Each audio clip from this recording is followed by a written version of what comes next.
How to delete YouTube search history.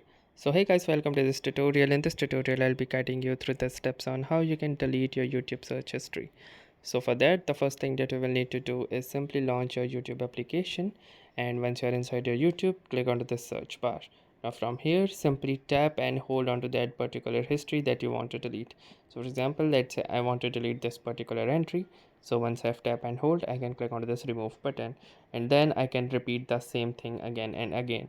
Apart from that, what you can also do, if you don't want to go through this trouble again and again, you will need to click onto your profile option at the bottom right, and then click onto the settings gear icon.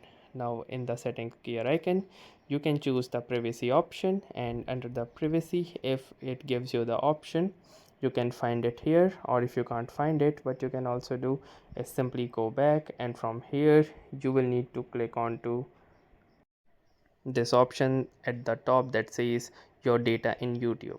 So click here, and within the my data in YouTube, you will scroll down and you will see YouTube search history, and you can click here in the YouTube search history, and you can turn it off as well if you want, and also delete it using this option. So you can choose it from here as well. So that was all for this tutorial. Thanks for watching and have a nice day.